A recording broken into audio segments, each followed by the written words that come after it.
Hi, my name is Cody. I'm a software engineer here in San Francisco. In this video series, we are recreating Lovable from scratch using LangGraph.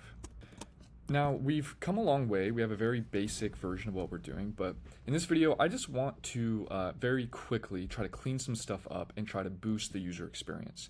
These are going to be really just kind of simple changes, just mainly to this chat interface. And one of the things I want to do is when the agent actually writes code to the HTML page, I want to have it be able to detect that and automatically refresh the page so that the user doesn't have to do it.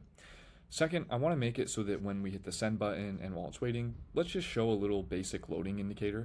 That way we just kind of know that we're waiting for a response from the LLM. And I'll also even add just a little image of Llama-bot, our mascot, just to make it a little bit more user-friendly.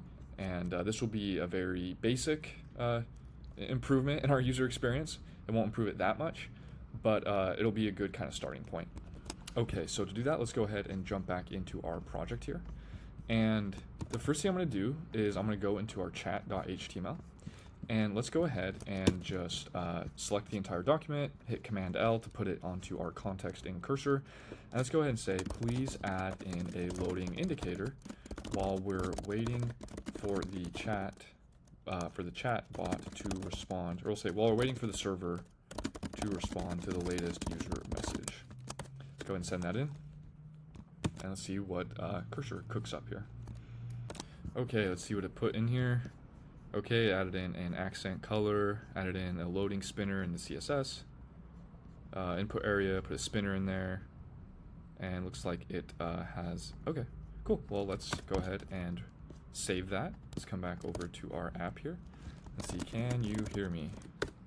There we go, we got a little spinning loading indicator. It kind of took its own creative liberty on where it wanted to put it, and I'm okay with that. Let's see what happens when it responds. There we go, cool. Now the next step is when we have it respond naturally, then we want to automatically refresh the page. So let's just kind of take a look here, and you see here if it so not if it responds naturally, but if it decides to write code, if the agent decides to write code, then we want to go ahead and set something, probably in our JSON response, that will tell the page to refresh. So let's go ahead and select this block of code. Let's put it into cursor, and let's say, if the user intent is write code, then please add an additional JSON field with a decision key that says write code. I'm very lazy. I could easily just throw that in there, but I'm going to let the large language model and the agent just do it for me. Okay, very simple. Yeah, that looks fair enough. Let's go ahead and go back to chat.html, and let's say, let's select all this, put it on our clipboard, say if the JSON response has a key, or has the value write code in its decision key in the then auto refresh the page.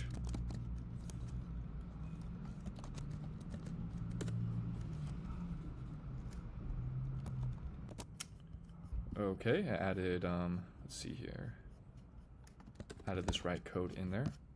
Great, let's go ahead and refresh this and say please change this page so it's a game of Snake rather than a platform scroller. Okay, we got our loading indicator. Let's give it a minute to think. And then when it's ready, it should go ahead and refresh the page once the HTML is done being generated. Okay, and there it is. Very nice. Okay, so now we have our game of Snake. Cool. No, that's already much better. Very cool. Okay, and then the next step is I just want to brand this little chat window so that it has the Llama-bot branding on it.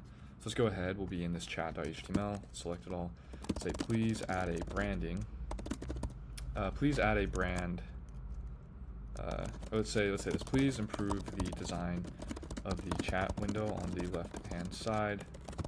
Make the design a little bit cleaner, more modern, a nice elegant design, and also put the brand name on it as Llama-bot, and use this image URL.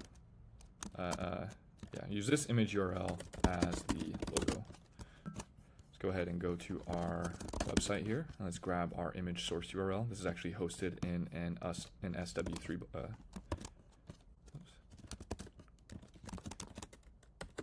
Okay, let's go to our homepage here.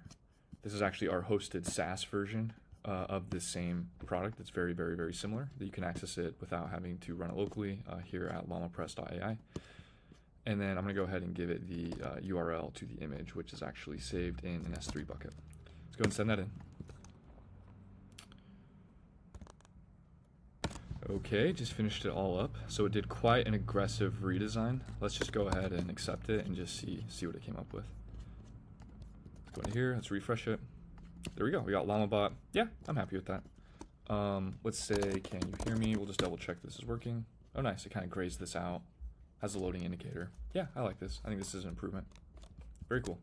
All right, and in the next video, we're gonna start pushing this system to its limits a little bit. Let's start seeing where we can get it to break. Let's see what the problems are that come up, and then naturally we'll just start to implement solutions from there. So cool, I'll see you there.